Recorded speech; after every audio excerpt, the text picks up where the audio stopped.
اعوذ باللہ من الشیطان الرجیم بسم اللہ الرحمن الرحیم ان الذین فرقوا دینہم وکانوا شیعا لست منہم فی شیء انما امرهم الی اللہ ثم ینبئهم بما كانوا یفعلون من جاء بالحسنة فله عشر أمثالها ومن جاء بالسيئة فلا يجزى إلا مثلها وهم لا يظلمون صدق الله العظيم۔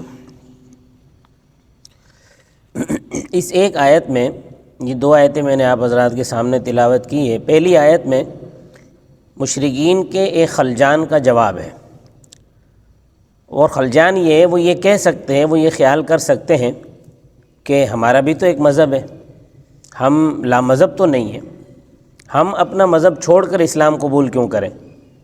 نجات کے لیے کسی مذہب پر ہونا کافی ہے، تو ہم تو ایک مذہب پر ہیں۔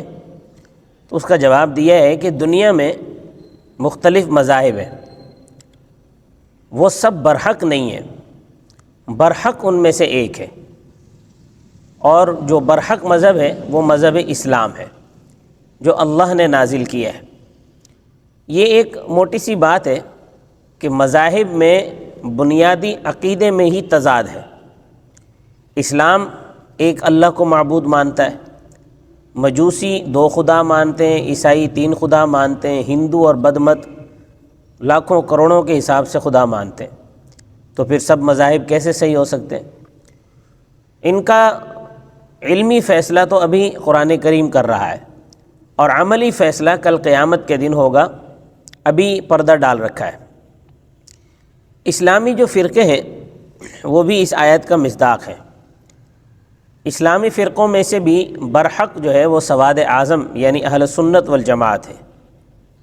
باقی تمام فرقے درجہ بدرجہ گمراہی میں ہیں۔ تفسیر در منصور میں متعدد حوالوں سے حضرت عمر رضی اللہ تعالیٰ عنہ سے مروی ہے کہ نبی کریم صلی اللہ علیہ وسلم نے حضرت عائشہ صدیقہ رضی اللہ تعالیٰ عنہ سے فرمایا، اے عائشہ، امت کے گمراہ فرقے نفس کے بندے اور غلط راہوں پر پڑے ہوئے ہیں۔ تو ایسے فرقے بھی اس آیت کا مصداق ہیں، ان کو توبہ کی توفیق نہیں ہوتی۔ تو فرمایا، اے عائشہ، ہر گناہ گار توبہ کرتا ہے مگر گمراہ فرقے اور خواہش کے بندے توبہ نہیں کرتے۔ میں ان سے بے تعلق ہوں اور وہ مجھ سے بے تعلق ہیں۔ لیس منا فرمایا اس حدیث میں، لیس منا ایک محاورہ ہے، اس سے مزاجوں میں ہم آہنگی یعنی موافقت کی نفی کی جاتی ہے، اور ہوا منی سے ہم آہنگی ثابت کی جاتی ہے۔ تو یہاں یہ محاورہ اس حدیث میں یہ بیان نہیں ہے، بلکہ فرمایا یہاں فی شیئن، لیس منا فی شیئن، فی شیئن کا اضافہ ہے۔ اس اضافے کے ساتھ اس کا معنی ہے کہ بالکل بے تعلقی، قطعاً جدائی۔ تو فرمایا ان الذین فرقوا دینہم وکانوا شیعا، جن لوگوں نے اپنے دین کے ٹکڑے کر لیے اور وہ فرقے بن گئے، لست منہم فی شیء، آپ کا یقیناً ان سے کوئی تعلق نہیں، یعنی مذہب اسلام ان سے قطعاً مختلف ہے۔ انما امرهم الی اللہ، ان کا معاملہ اللہ ہی کے حوالے ہے، یعنی ان کا عملی فیصلہ اللہ تعالیٰ ہی کریں گے۔ ثم ینبئهم بما كانوا یفعلون، پھر اللہ تعالیٰ ان کو جو کچھ وہ کیا کرتے تھے اس سے آگاہ کریں گے، یعنی اہل مذاہب کے درمیان اللہ عملی فیصلہ فرمائیں گے۔ اب یہ جو اگلی آیت ہے، اس آیت میں قیامت کے دن چونکہ عملی فیصلہ ہوگا، تو عملی فیصلہ کیا ہوگا؟ فرمایا کہ آخرت میں اہل حق کو بڑھا چڑھا کر اجر ملے گا، کم سے کم تو 10 گنا دیا ہی جائے گا، اور باطل کو ان کی گمراہی کی مقدار سزا دی جائے گی۔ جو فرقے دین کے دائرے سے نکل گئے ہیں وہ ہمیشہ جہنم میں رہیں گے، اور جو اس کے اندر ہیں وہ اپنے عقائد باطلہ کی سزا پا جانے کے بعد نجات پا جائیں گے۔ تو جاننا چاہیے کہ نیکی کا اجر بڑھانا یہ اللہ کا فضل ہے، یعنی اللہ کی مہربانی ہے۔ اللہ تعالیٰ بڑے فضل والے، گناہ کی سزا زیادہ دینا یہ ظلم ہے، لیکن اللہ تبارک و تعالیٰ کے ہاں چونکہ اللہ کی بارگاہ ظلم سے بری ہے، چنانچہ نیکی کا پختہ ارادہ کرتے ہی ایک نیکی لکھ دی جاتی ہے، چاہے کسی وجہ سے وہ نیکی آدمی نہ کر سکے۔ جب نیکی کر لیتا ہے تو پھر کم از کم 10 گنا اجر لکھا جاتا ہے۔ اور گناہ کا معاملہ برعکس ہے، برائی کا پختہ ارادہ کرنے پر کوئی گناہ نہیں لکھا جاتا، برائی کرنے پر ایک ہی گناہ لکھا جاتا ہے، بلکہ برائی کا پختہ ارادہ کر لیا لیکن اللہ کے ڈر سے گناہ سے رک گیا تو اس پر بھی نیکی لکھی جاتی ہے۔ اور اگر کسی معنی کی وجہ سے گناہ نہ ہو سکے تو نہ پھر نیکی لکھی جاتی ہے نہ گناہ لکھا جاتا ہے۔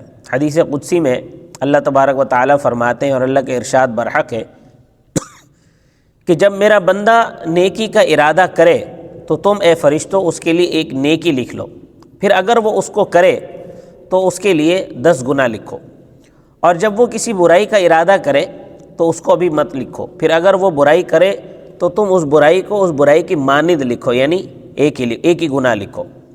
اور کبھی فرمایا کہ پھر اگر وہ اس کو نہ کرے تو اس کے لیے ایک نیکی لکھو۔ یہ جو عیسائی مصنفین کہتے ہیں نا کہ قرآن نے ظالم اور جابر خدا کا تصور پیش کیا ہے، اس آیت سے ان کی اس کی تردید ہوتی ہے کہ دیکھو کیسا نیکی کا کریمانہ اور گناہ کا منصفانہ ضابطہ بیان فرمایا۔ قرآن کریم میں اللہ کی صفات رحمت کا ذکر آیا ہے، اللہ نے اپنے اوپر رحمت کو واجب کیا ہے، غضب کو واجب نہیں کیا ہوا۔ تو فرمایا من جاء بالحسنۃ فلہ عشر امثالھا، جو شخص نیکی لے کر آیا اس کے لیے اس کا 10 گنا اجر ہے۔ ومن جاء بالسیئۃ، اور جو برائی لے کر آیا فلا یجزا الا مثلھا، اس کو اس کے عمل کے برابر ہی سزا دی جائے گی۔ وہم لا یظلمون، اور وہ ظلم نہیں کیے جائیں گے۔ صدق اللہ العظیم۔ کچھ دنوں سے طبیعت خراب تھی، ابھی بھی آپ کو محسوس ہو رہا ہوگا، اس وجہ سے قریباً 1.5 ہفتہ درس نہیں دے سکا۔ انشاءاللہ کوشش کروں گا کہ اگر طبیعت نے ساتھ دیا تو دوبارہ سے اس کو اسی طرح کنٹینیو رکھیں گے۔ اللہ تبارک و تعالی مجھے بھی صحت کاملہ عاجلہ عطا فرمائے، اور جتنے مسلمان بیمار ہیں اللہ پاک ان سب کو صحت کاملہ عاجلہ عطا فرمائے۔ وما علینا الا البلاغ۔